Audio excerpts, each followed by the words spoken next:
Welcome to the Small Steps, Big Wins podcast. I'm dedicated to helping you take control of your life. Together, we'll explore practical tips, expert advice, and inspiring stories to help you overcome obstacles and achieve your goals. Making small changes is possible and can lead to big results. Are you ready? Let's go do this. Neil, welcome. I'm so glad you're here. How are you, Sue? It's great to be here. I'm doing well. I like to let my guests introduce themselves and start their story where they want to, and then we'll just go from there. Sure. Born and raised in New York City. I hit every kid's exactor. I grew up to be a policeman and a fireman, both down in the city. So I spent 2.5 decades doing that.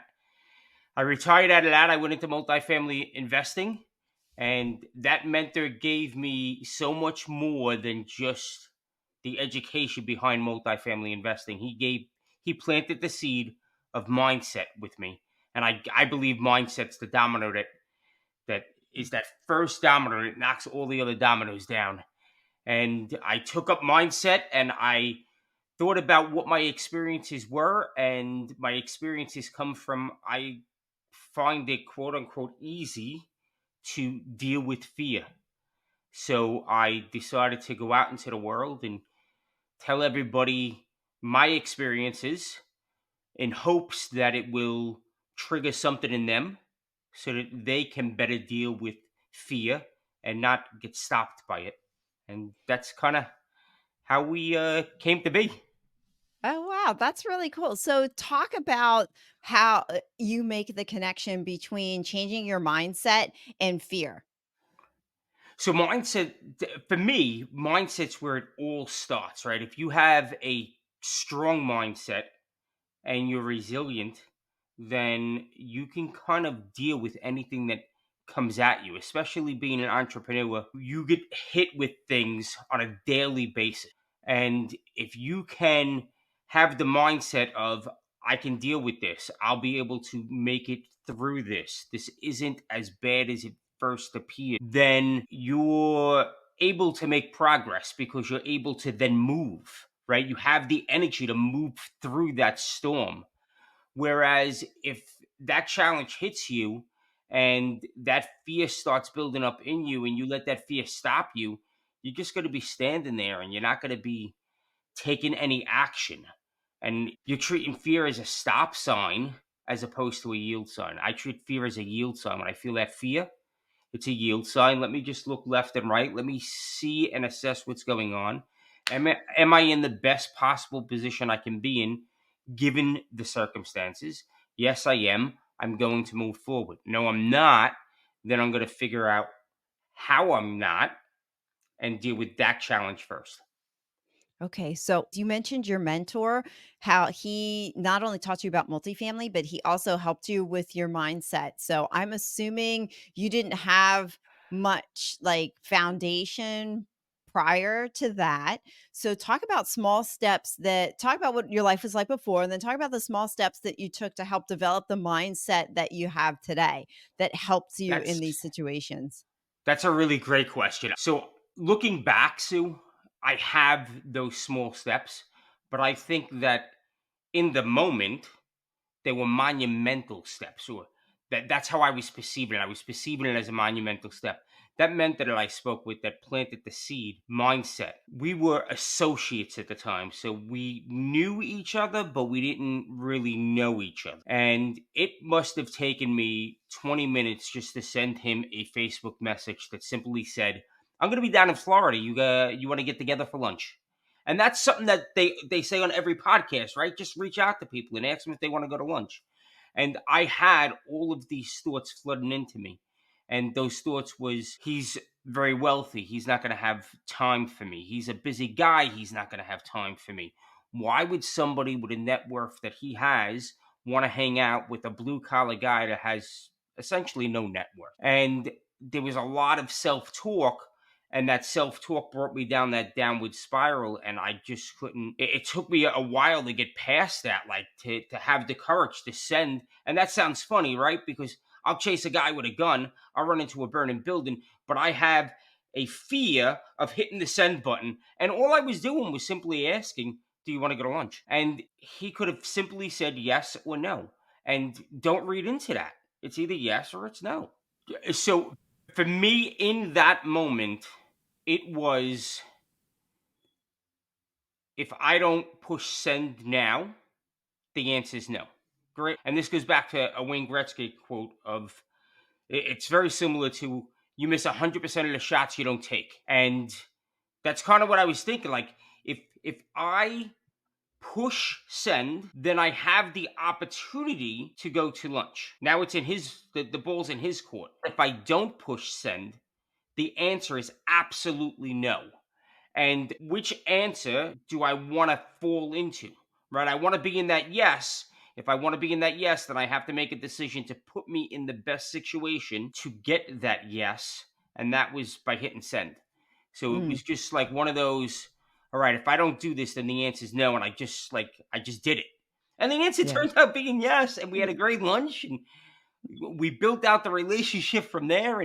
And that literally is the first domino that led to me standing here speaking with you. And look at Wow. all of the things that it came out of just hitting a send button. Yeah. You know what I love about that story is that not only did you send, but you also released yourself from the outcome and you accepted whatever it was. It wasn't on you per se. If he said Yeah. yes, great. If he said no, that's it. How I wonder how many of us like walk around thinking these expectations, having these outcomes that and we take them so personally sometimes. We Yeah. just kind of embody them and not realizing that, hey, there's another person on the other end. Continuing on your story, what else happened? So you met with him. Explain those or talk about those early years of your next steps that you took. So I want to just touch on a point you said, Sue. You Sure. you made reference to, it's the ball's in his court, right? And you have to understand that yes, it's another person on the other side. He may legitimately have a meeting, a closing on a property. He may have a birthday party with his kid. He legitimately may have a reason that he cannot go to lunch. And don't internalize that. What's a hack for you to not internalize something? Well, wow, that's a great question. So I will internalize, that's first, right? And when I realize that I'm doing it, then that will be the trigger for me to look at it from different angles and try and look at it from different perspectives, and the perspective, if it involves individuals, the perspective of that individual. Mm, That okay. that's how I do it. It's not easy sometimes because you get caught up in your own beliefs. You're internalizing that because of your own beliefs. And now I have to challenge my beliefs. And that's not always easy to do. Well, that makes sense. I mean, because I know all of us, we can kinda take a lot of things personally, and I think having that framework and remembering that there's a person on the other side and not to take those things personally, like you said, helps let it go because you really don't know what's on the other end. You talked about you were a police officer and a firefighter as well. And first of all, thank you for your service to the communities that you served. What are some of the similarities and well, let's go for the similarities first. What are some experiences that you had as a police officer and a fireman that you now bring into what you do today? And if you want to connect it to mindset, whatever works for you. So when you really think about it, it's all connected to your mindset. And when I'm going to share a story with you of a technique that I use to this day, 30 years later. And back then, I didn't realize it, but he actually changed my mindset. And a lot of things lead back to your mindset because your mindset's just your default thought process, how you go about thinking about things, because those thoughts then lead to your actions.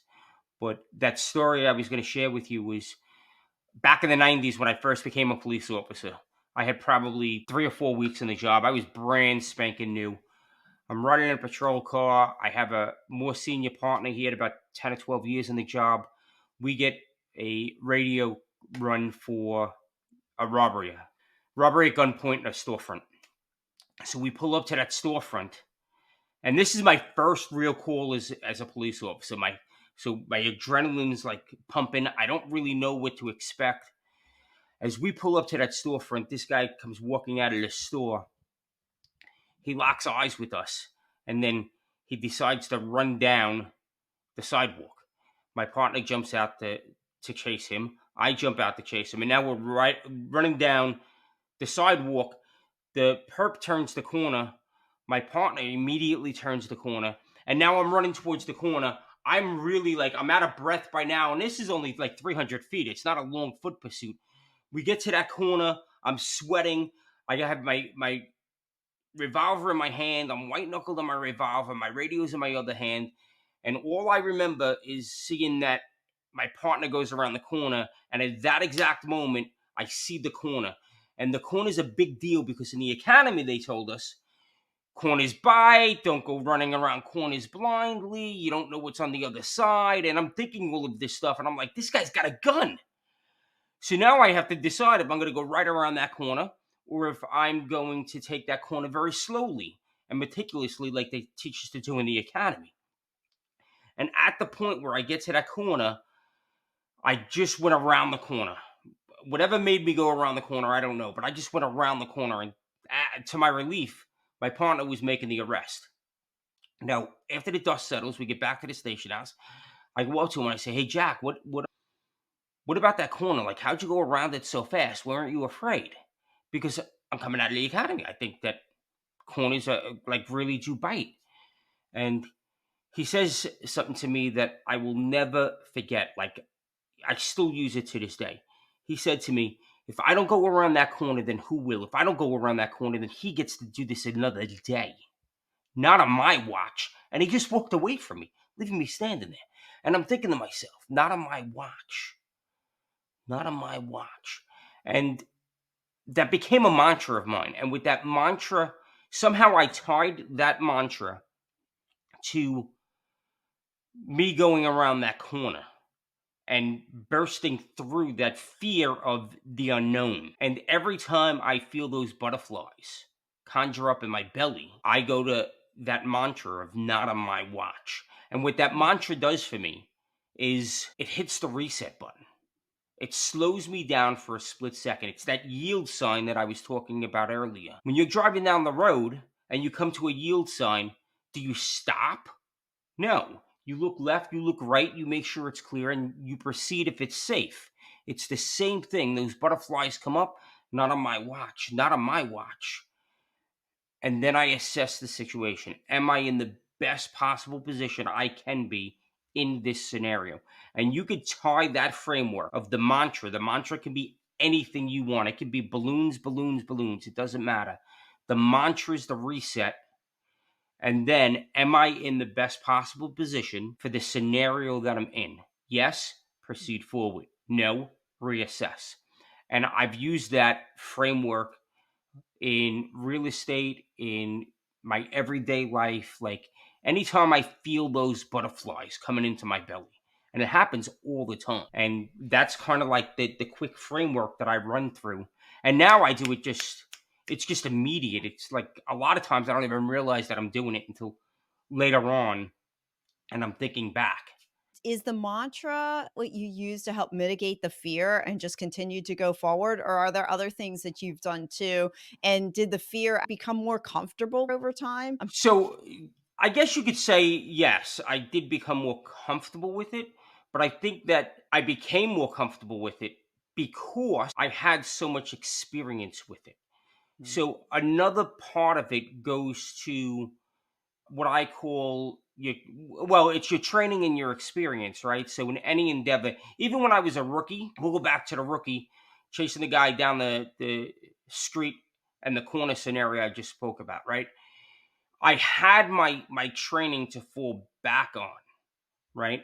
And the other piece that I didn't mention there is the academy gave me conflicting pieces of advice. Their advice was you never leave your partner because now it's a one-on-one scenario and corners bite, right? So now I was stuck at a crossroads. which piece of advice do I follow? Never leave your partner or corners bite? I happen to choose never leave your partner in that scenario. For no other, like, I have no clue why I went with that. I probably went with it because if I leave my partner, then I feel that's a little bit more serious than if I go around the corner and I have to dodge gunfire or something. And even though Mhm. I was a rookie, I still had experience in that scenario. And that scenario, that experience turned out to be the training that I had from the academy. So Mhm. the way I become comfortable, quote unquote, with fear is it becomes a almost a daily occurrence, right? So when you're in the police department, you're in the fire department, it doesn't happen all the time. It's not every day, but it happens often enough that you start learning that, okay, this guy does have a gun, but it doesn't mean that I'm going to die. I might, right? I may get into a gunfight. He may let off a round. I may die, but it doesn't mean that I will. I always had an exit plan, right? I always did a proper size up. Even when you're chasing a guy down the sidewalk, I'm able to pick out points on that sidewalk that if I need to take cover for whatever reason, that's the best cover. That fire hydrant's going to work. That door frame's going to work. There's a car over there. I can use that curb. And all of this stuff becomes second nature. And one of the best, like, if your listeners wanted to try this out, everybody drives, start learning how to memorize license plate numbers. Look at a license plate number Mhm. once and try and read it back to yourself. And in the beginning, you're going to be horrible at it. But after you do that for a while, you're going to be able to look at a license plate for a split second and know what the license plate is immediately. And it's just Wow. because you got your reps in. You're training your brain of what's important. So your experiences, like the more you did it, the more, like you said, you put those reps in there, you became more familiar. How do you use the experiences in what you do today? So when you're signing the dotted line of those closing docs, right? That's your life on the line, right? Like when you're signing for hundreds of thousands or millions of dollars, that's essentially the same thing as your life being Mhm. on the line. So, how do you get through that? Well, I go back to get your reps in. So, do I know my market? How do I know that I know my market? Well, I got my reps in. I spoke with people in the market. I spoke with other investors. I spoke with brokers. I spoke with lenders. I walked my market. I'm intimately involved in my market, right? When a broker calls me up, I can tell that broker, "Oh, you're talking about 123 Mockingbird Lane. It had potholes in the parking lot when I was out there 6 months ago. Are they still there?" Right? You had mismatched front doors. Are they still there? Or did the owner remedy that already? And now you know your market intimately. The broker is going to trust you a little bit more because he knows you're much more serious, because now he brings you this property and you're spouting information about the property from 6 months ago. That's the training and the experience, getting your reps in, just doing that over and over and over again. Now when that fear, to tie this up, Sue, now that that fear seeps in, am I in the best possible position I can be in given this circumstance? Yes, I am, Mhm. because of all of those things that I just mentioned, plus others. But yeah, no, I'm. This is just nerves. This isn't anything. I'm good, and then I proceed. Isn't it funny how our brain like goes to worst case scenarios and then they usually never happen? Yes. I think that's what I found with taking the first steps on things, that you just try and overanalyze stuff a lot. Like I tend to do that, and So you get that analysis paralysis. yes, I'm sure that there is a a case that you can make that if you take the first step, then really bad things are going to happen, right? Like, I'm sure there's a scenario out there that you can paint that would happen. But in my experience, the first step is so insignificant that it's not gonna, like, it's all it's gonna do is build momentum. Taking that first step Mhm. is gonna build momentum. It's not gonna harm you. Think about the first step like this. when you're pushing your car, right? It's really hard to push that car in the very beginning. You can't, there's so much friction that you can't get that car up and moving until you get you take a couple of steps. It probably takes 10 or 15 steps, and then the car's rolling along. Well, I had to take that first step. So that first step is going to be more of a identifying what's going on, more towards momentum than it is actually going to harm you. So if you can't take that first step, break the first step down. So whatever it is, the first step It's is I good can't take the advice. first step of calling the broker. Okay, I'm going to sit here and I'm just going to pick up the phone and hang the phone up. I didn't dial any numbers. I didn't call anybody. All I did was pick the phone up and put the phone down. From there, I'm going to pick the phone up and I'm going to dial the first digit and I'm going to put the phone down. This sounds ridiculous to some Yeah, people. it does. Yeah, it does, but it does work, right? Absolutely works. Yeah, I think that's some excellent advice just to kind of, get yourself used to it, even if you've never done it before. Those tiny micro steps, we underestimate how much those little tiny micro steps actually do make a big difference. And I think the one thing that we in our culture looks for is just instantaneous. We want an instant result. We're always looking for something to happen Yes. right away, and it doesn't always go like that. Sometimes you have to walk through these little steps. Sometimes it's going to take a couple weeks. It might take you a week to make that first phone call, but at least you made the first phone call. And going back to what you were talking about before, like if you never sent that text to your mentor, the answer was 100% no. Yeah. So if we don't try, the answer is 100% no, right? Like you can't go forward if you at least don't try. You might as well, it's better to try and fail than it is to not try at all. Do you have any stories in there where, like you tried something and then you realize, wait a minute, this wasn't working and I've got to pivot on this? And what did you do about that? So when that happens to me, I seek more information and I seek that information through my proximity. So they say proximity is power. I think proximity is the unfair advantage because just look at our scenarios, right? We have an unfair advantage over a whole bunch of people out there purely because of the network that we have, our proximity. There's not a problem that you can't solve through your proximity. And that's why they say your network is your net worth. I think that your network is even more than that because through your network, you have access to their network also, right? So if I need something, I can ask you, hey, Sue, I'm thinking about buying a property in Tennessee. Do you have any insurance brokers out there? And you may say, well, I don't have an insurance broker, but I know somebody that invests in Tennessee and Mhm. I can make the connection. I can make the introduction for you and you guys can talk and see if he can help you. And there's somebody like I didn't know anybody Mhm.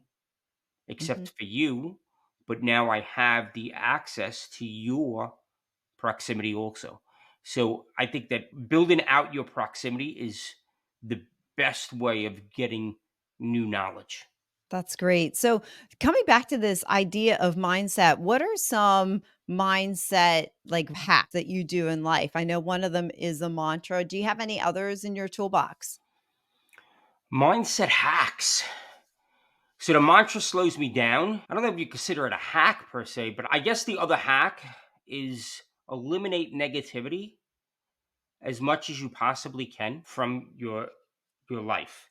And in addition to that, overdose on the positive. So think about a glass of clear water. When you have that negativity introduced into you, that glass of clear water gets muddy, and now you have a glass of muddy water. It looks like iced tea. When you overdose on that positive stuff, it's like having a big pitcher of clear water that you're pouring into the muddy water, and eventually that clear water replaces the muddy water. Okay. And you have to do that on a constant basis because our minds are geared more towards the negative than the positive. Okay. It's just So, what are some things that you do to fill yourself with more positive thoughts than negative thoughts? so this right here, right? Being around proximity, being around people, contribution, giving back, whether that's in time or in cash. So everybody will know the name Tony Robbins, right? E.T., Eric Thomas, Mel Robbins, Brene Brown, even just podcasts, right? Like Jamie Gruber does Tribe of Millionaires podcast. Just being in that frame of mind of these are all people that are achieving things and they are actually showing me or shining a light on that it's possible to do bigger and bigger things. Hmm. And as long as I realize that it's possible to do bigger and bigger things, I will consistently strive for that.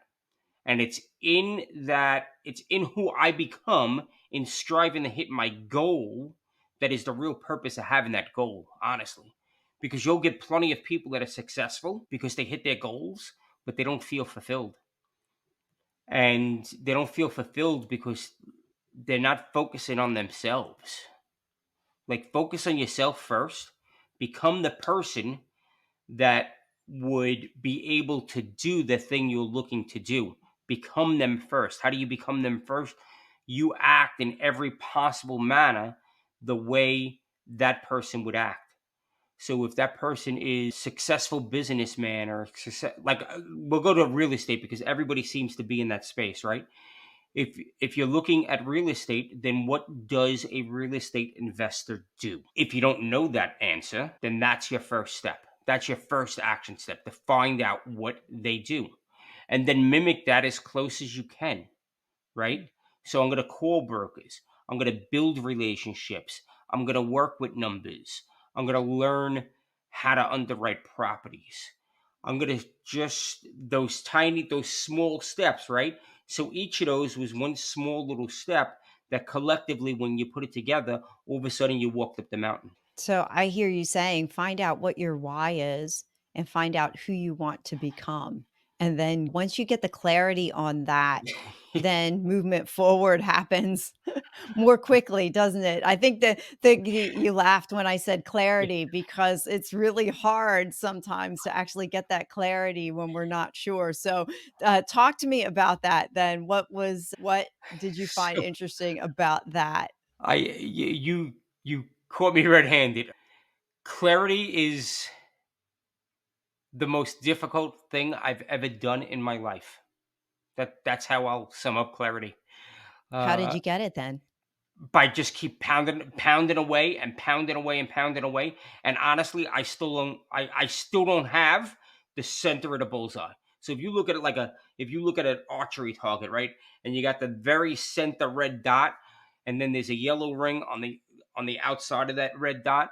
I'm hitting that outer ring on a dartboard, that outer ring, that 25 points as opposed to the 50 points.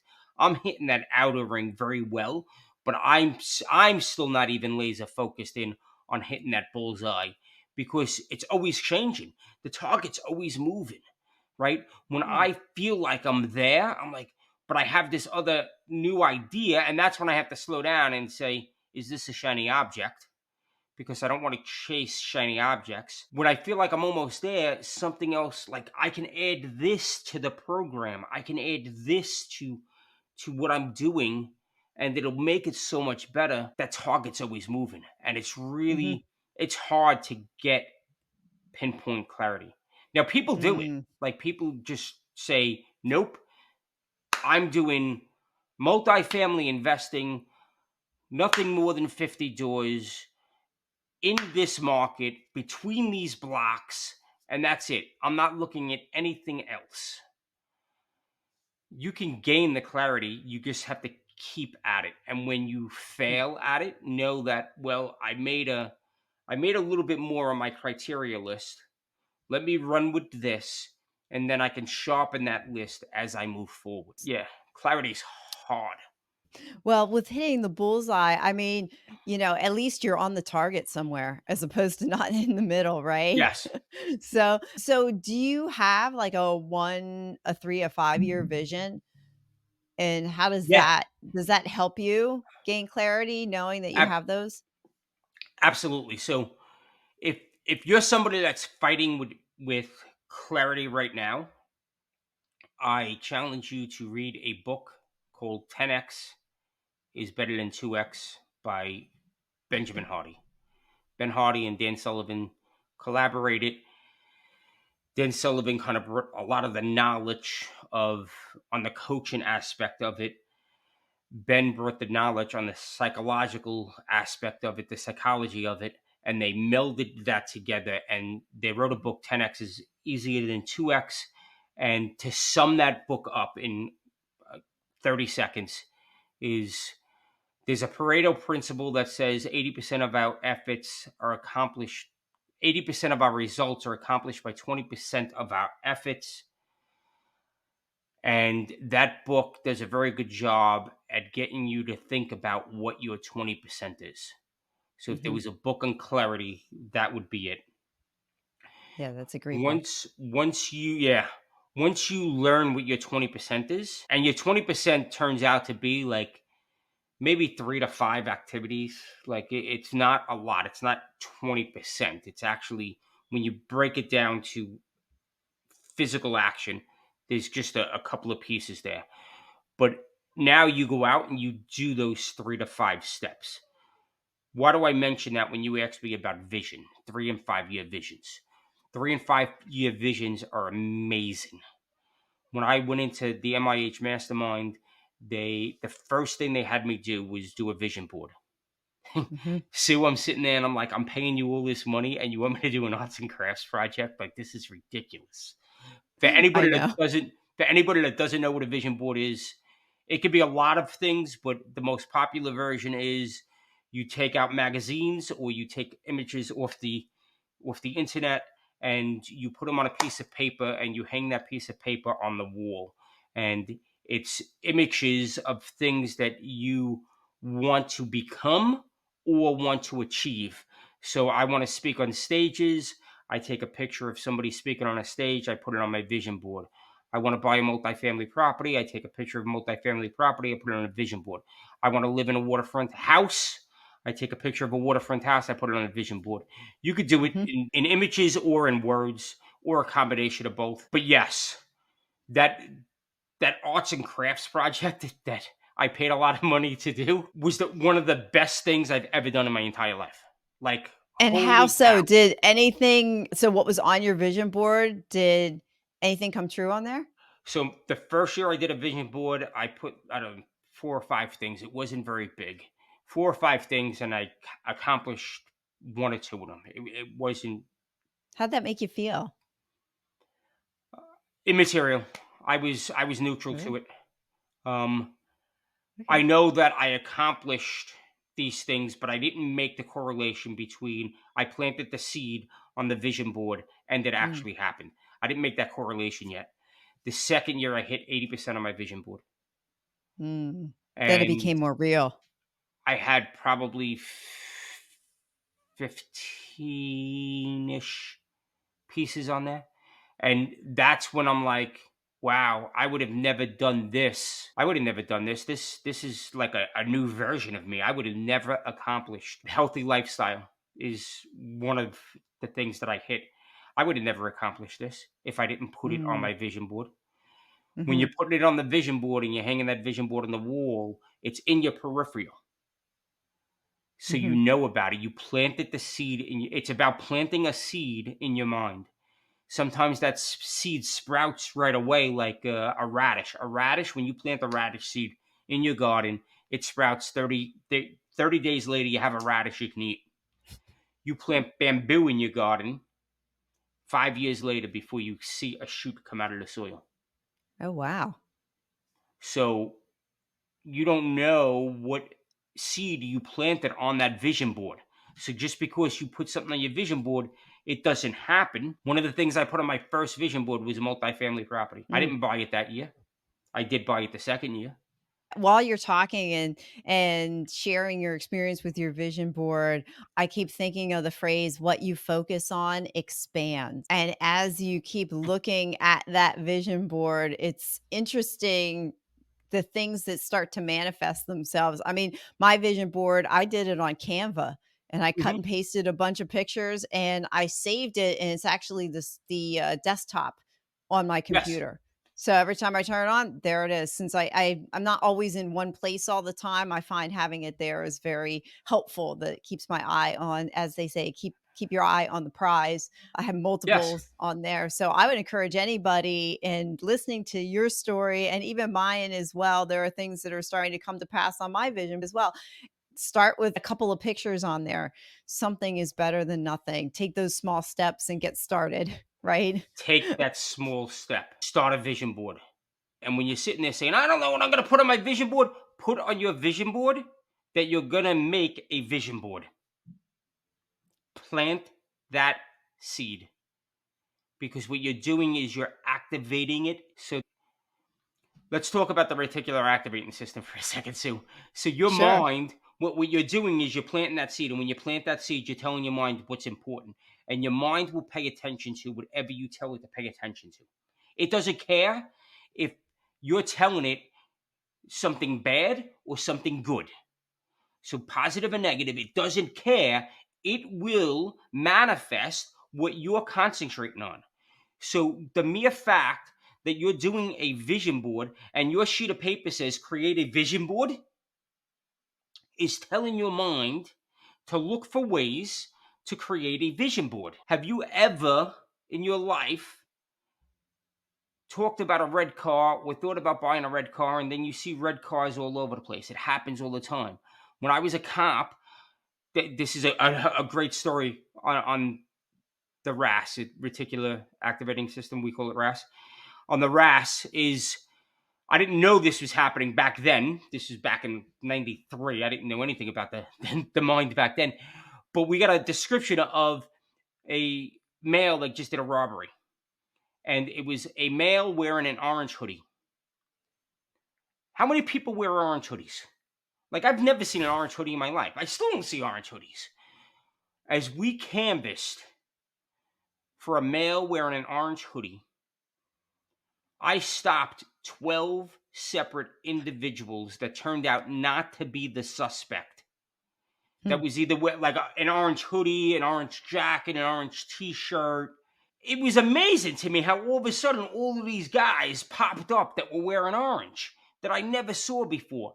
And that's because that description planted the seed.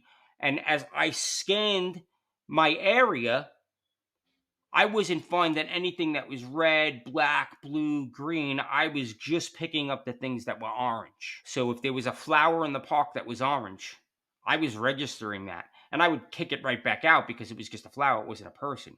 If there was an orange garbage can or container or something, because I was picking up on everything that was orange. That's what you're doing Wow. when you do things like vision boards.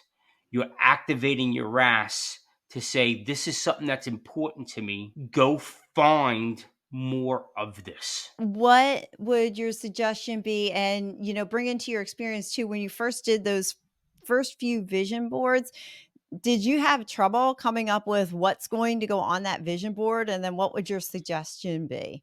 So I didn't have trouble putting things on the vision board, but remember that my first vision board was only 4 or 5 items. It was very Right. small. It wasn't expansive.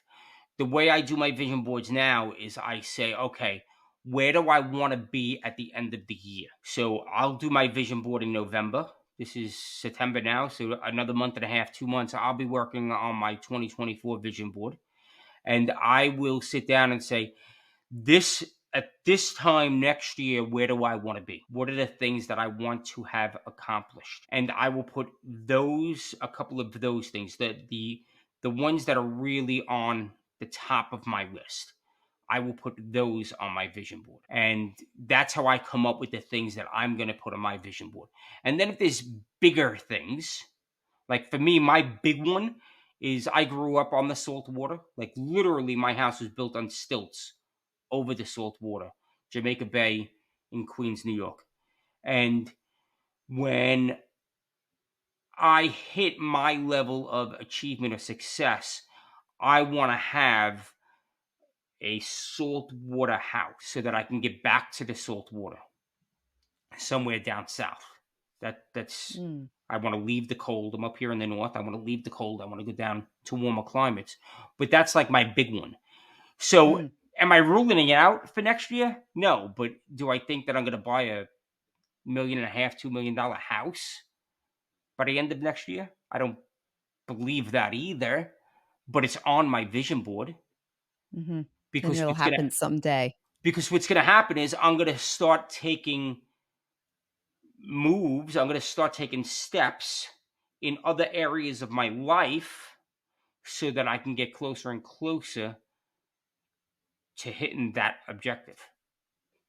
Yeah, so if I hear what you're saying, your vision board just is what you're looking for the year, and I'm trying to encourage others too, they're, like, not quite sure what to do with this vision board thing. Just think of, like, what you wanna accomplish in 6 months or a year, and then also you can add those things on there that have no time stamp on them. For example, the saltwater house, you don't have a Yes. time stamp on it. It's something you want to have happen, but you just don't know when that's going to be. So that can go on your vision board too.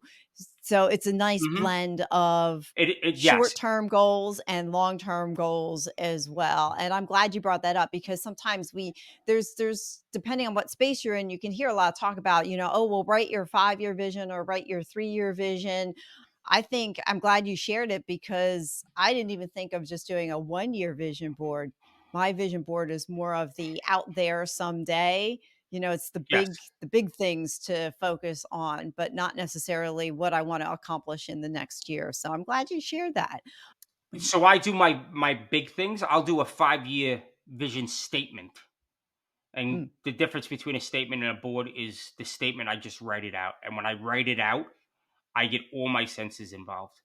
So I could smell the leather furniture, right? I could smell the fresh mown grass. I can smell the scent of spring in the air. And I'll write that bigger vision out. So that longer vision, that 5-year vision, I will mhm, physically write out. And when I say physically write out, I mean pen and paper. I don't mean typing it out mhm. because there's something visceral that happens when you feel the vibration and you're repeating and you're seeing the words form on the paper. Mm, that's a good point. How often do you look at your 5-year vision? I don't. That's I It's write an it out. interesting question because some people look at it like weekly. They have it on their calendar, look at my 5-year vision. And then other people, like myself included, I forget it's even there, So but I have it. that's my answer. I don't. I write it out, and when I say I don't, I may look at it once a year. Like I'll look at it if I stumble across it, but it's not something. It's not one of those things that I'm focusing on, and like Mhm. I write it out. But in writing that out, it sparks something in the neural pathways of your mind that we will make this happen. And Mm. my wife wrote one. My wife wrote a 3-year vision that a 3-year vision 3 years ago, and we were cleaning something out, and she just came across it, and a good 80% of that what she wrote out actually happened.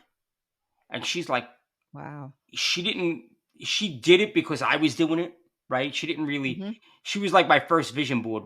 When my mentor told me to do my first vision board, I was like, arts and crafts project. She's like, well, what's this all about? And I'm like, just do it. Well, let's see. And then she did it and she forgot about it. And we were going cleaning out a Mhm. file cabinet and she pulls it out and she's like, holy cow, like I actually got my doctorate and I I expanded the preschool and like all of Mm. these things. I'm like, it's amazing. It's scary how much it works. Mhm. That's what you have Yeah, to you don't experience believe it. it. You don't think You, it's you gonna know, work. yeah, Yeah, right. it's Yeah. foo-foo But stuff. yeah, but once you get that first win, of it. Yes. It's amazing, and I had a very similar experience. Well, Neil, as we're coming to a close, because all great podcasts eventually have to end. I Can have my can I throw go one more ahead. thing in there on vision boards? Oh no, I'll wait. Oh, sure. I know what are the questions you're gonna ask me, so I'm gonna use it for Well, we that. already talked I'm about gonna a book. cheat. We already talked about a book that had a significant impact on you. So that was the 10x is easier than 2x, and I would agree. I think everybody should read that to just kind of like put things into perspective. And what walked away with it was how much time I really waste. And when you Yes. do get focused and you do know what you're going after, even if the target isn't crystal laser clear, at least you've got a target and you know what's on the board and you're going after that.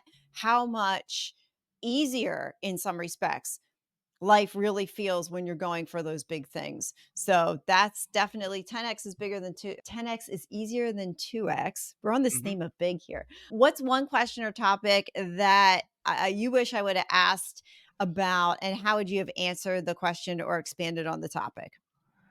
So it's going back to vision boards. I would have asked the very specific question because you may have touched upon this.